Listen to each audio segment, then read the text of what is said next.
I'm here with the great Phil Collins, who I am envious for one thing. He got to be in A Hard Day's Night. Well, we have a similar hairstyle too.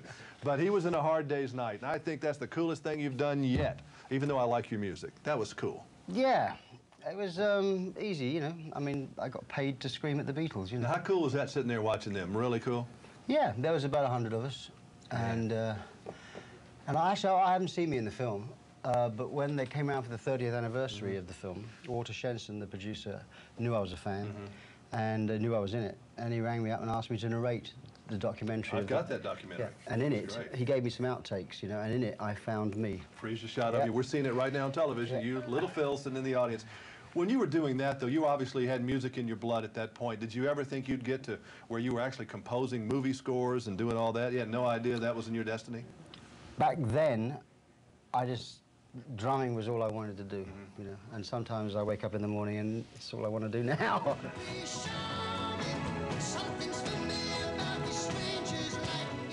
There was a piano at home when I was growing up, and I just taught myself to play, you know, just by play a note, miss a note, play a note, miss a note, play a note, miss a note.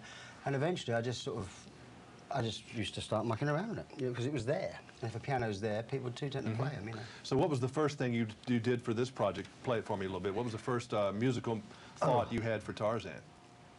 Well, I mean, obviously it didn't sound quite like this when I wrote it first, but I think it was the lullaby, you know, which is You'll Be in My Heart. Beautiful song.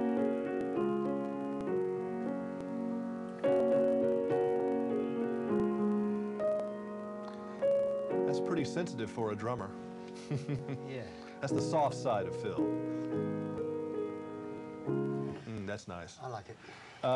You must be proud. I mean, this had to be a lot of pressure, wasn't it? I would think it would be. Yeah. Let's say the pressure was on you for this one. It was. It was. Did you take it and say, what have I gotten myself into? Did you ever ask yourself that?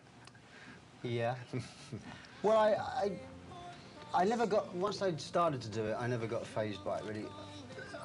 But when I first got approached to do it, all those songs came flooding back to me over the years, you know.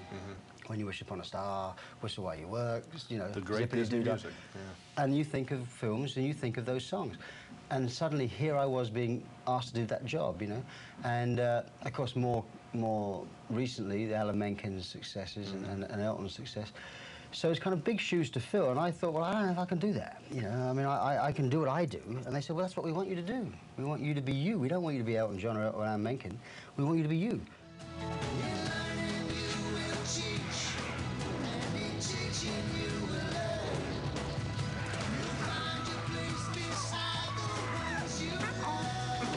We see we're flying wild man in a loincloth. Get off. I'd love to do more films, and I'm going to continue with my big band. You know, I bet Garth Brooks would take you as a drummer next time he tours. I mean, he probably would give you a gig at some work if you wanted it. Yeah, I love to play drums. So he has a big set, you know. And you could I know.